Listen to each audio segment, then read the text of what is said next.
failure must be reported.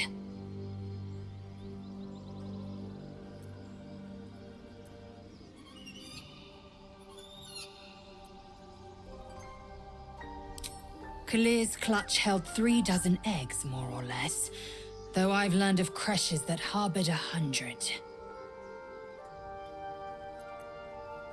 Humanoid. How I despise the term. Githyanki are quite superior to humans. Our biology slates state that Githyanki came to lay eggs after we escaped Illithid enslavement and took to the astral plane. It's an asexual process, a favorable change by any estimation. Hideous to imagine a life where I couldn't partake in the pleasures of sex without the looming threat of bearing children. Shukiani. Githyanki chosen by Vlaakith herself to bear young. The queen assigns when and where they must lay, and how many eggs they must bear. The Shukiani pass their eggs in the material plane. In the astral, time barely passes. It is a meticulous process, carefully timed so that the eggs hatch at once. Go on then.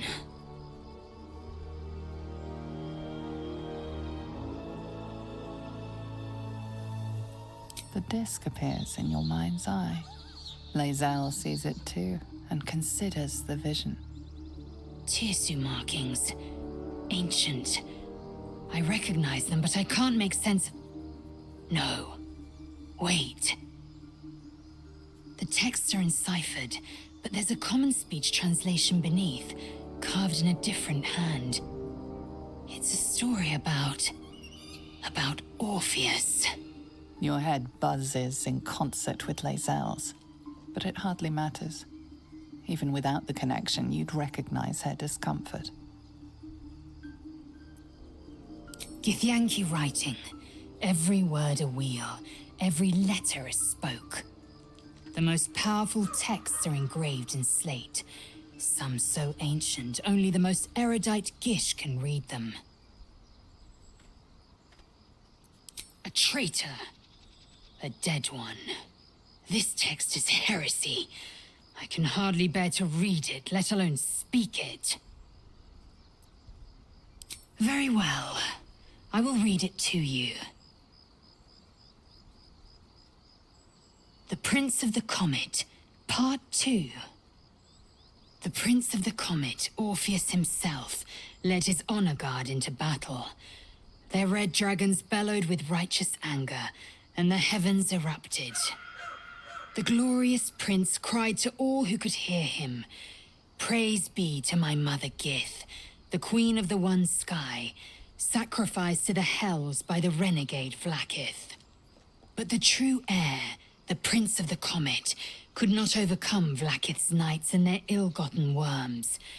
Mighty Voss, Gestil Kithrak, lit the astral sky aflame. When the ash had cleared, beloved Orpheus was gone. True heir, glorious prince, there's no greater crime than to exalt the pretender called Orpheus. Disregard this drivel. Gith declared that Vlaakith should be queen. Orpheus would have ceded control to the Geich.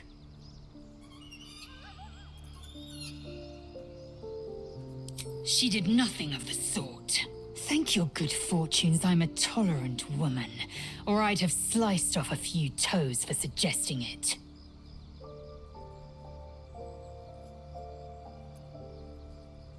My own Savage would never have threatened a youngling.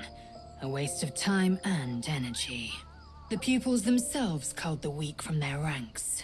I myself felled 4 of my own classmates once Kalir had 100 times circled Tyrell. Survival. My people have no use for cowards.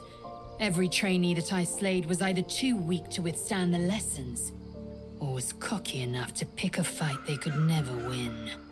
They underestimated me, so they paid the price. The Githyanki are only as powerful as their weakest warrior. Jaquith de Venzir, the termination of the Frail, strengthens us.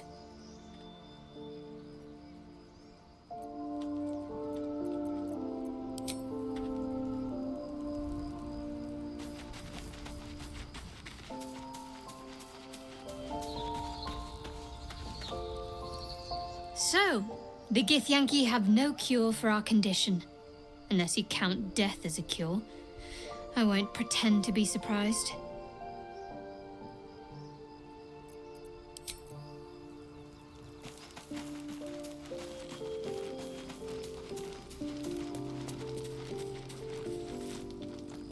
Another dead end. If the tadpole doesn't kill us, trying to cure it just might.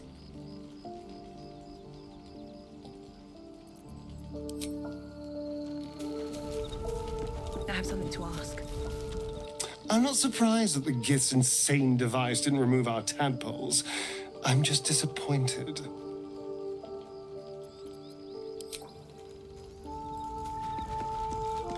Not the resounding success we were hoping for.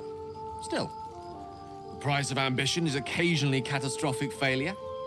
At least our skulls remain intact.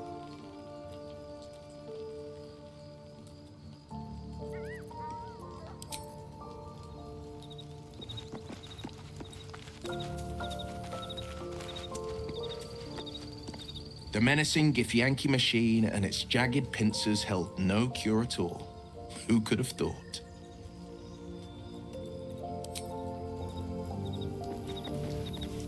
You wish to speak?